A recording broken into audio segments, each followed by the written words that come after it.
Hello, hello. I'm just having a think about what we can learn from our own feeling of being offended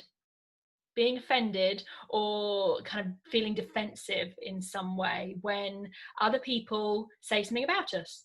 Potentially they say it directly to our faces. Well, that's not often the case, is it? Usually those things come up when we hear that someone else has said something about us, or when we imagine they might be thinking that thing about us or saying that thing about us, and we have that assumption going on. And I'm just really wondering actually how much gold we can find, how much power and wisdom and insight we can find in the things that seem to offend us, in the things that bring up our defenses. So, for example, I want you to imagine for a second that someone said something about you, whether directly to your face or you heard it through a third party. And the thing that they said was something like, I hate, or I'm disgusted by, or it really annoys me that you have a really squeaky voice, right? Just think about that for a second. If you were somebody who absolutely was sure they didn't have a squeaky voice, was like, well, that's not true at all, then you'd be able to hear that, take that on, and just go, well, that's not at all true. There's no truth in that whatsoever. That's a bit weird, but I'll just let that one pass by. That doesn't bring the defenses up, right? Or if we take something kind of really ridiculous that they might say, take it to another extreme, something like if they told us that they really didn't like the blue hair that's on our hands. I really, really don't like the blue hair on your hands.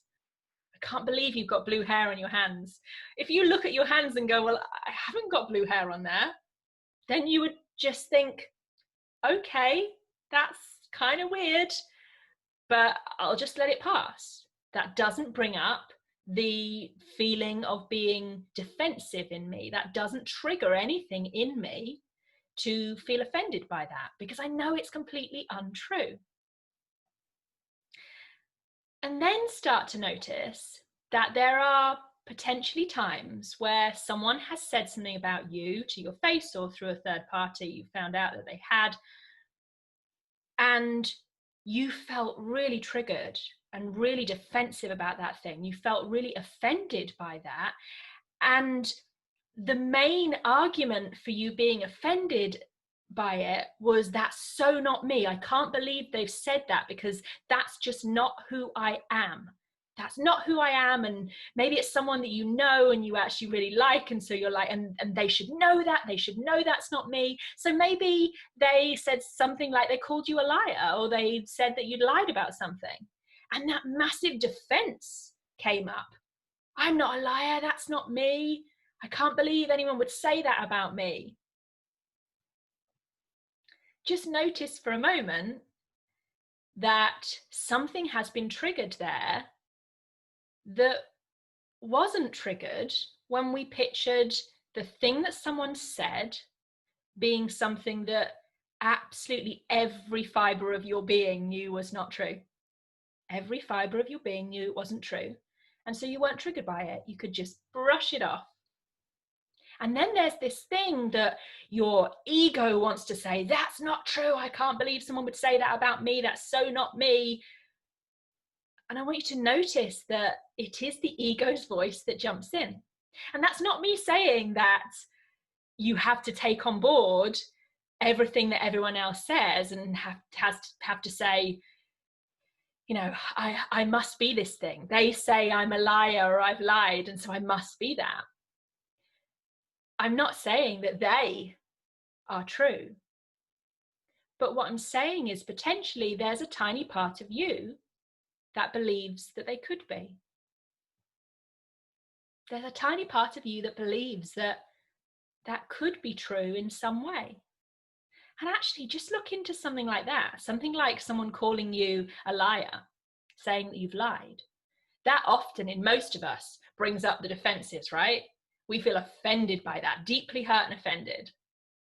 And we try and rally against it, and we say, that's just not who I am, and surely you know me.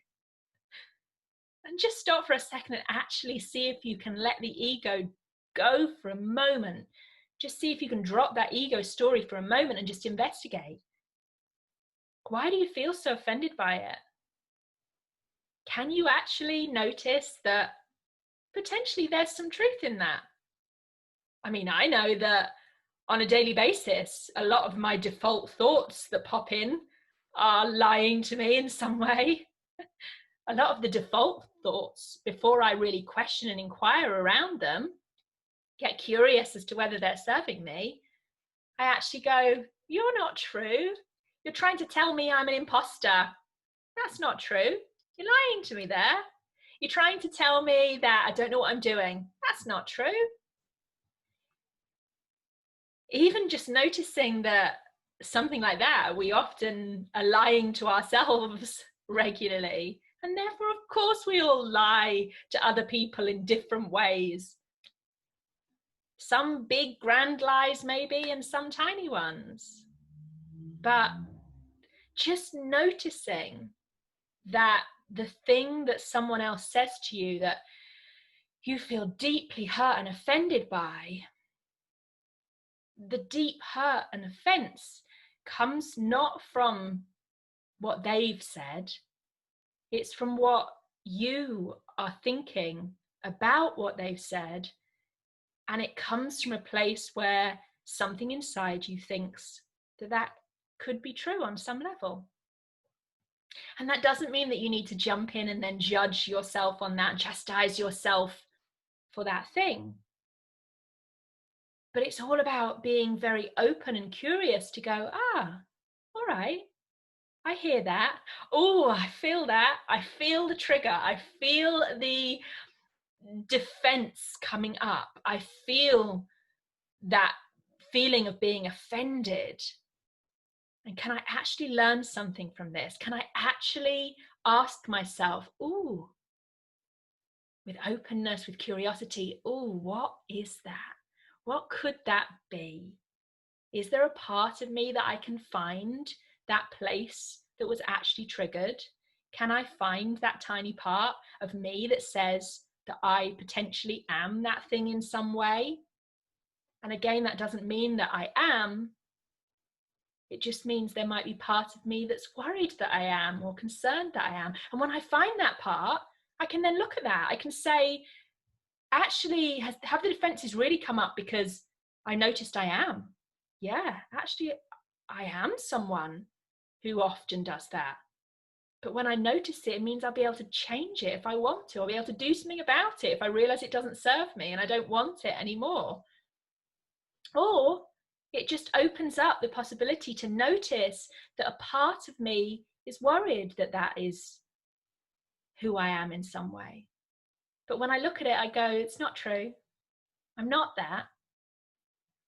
And then I can do some work to move past that, so that next time, if that comes up, I will feel less triggered, less offended in some way. It's an interesting one to get our heads around. So I want you just to start to notice those things that potentially offend you, that seem to trigger you in some way. And just see if for a moment you can drop the ego story, the egoic mind that wants to jump in and say, no, that can't be how it is. That mind that wants to feel deeply offended by you and what you've done to me. Just see if for a moment you can get open, you can get curious, and you can say, what actually might be going on here? And how might knowing that, understanding that, inquiring around that actually serve me moving forwards? Thanks so much for watching my video. Make sure to hit the subscribe button so that you get notified when I create more videos, which I do every couple of weeks. And also head over to my website, because there's loads of amazing free content on there for you.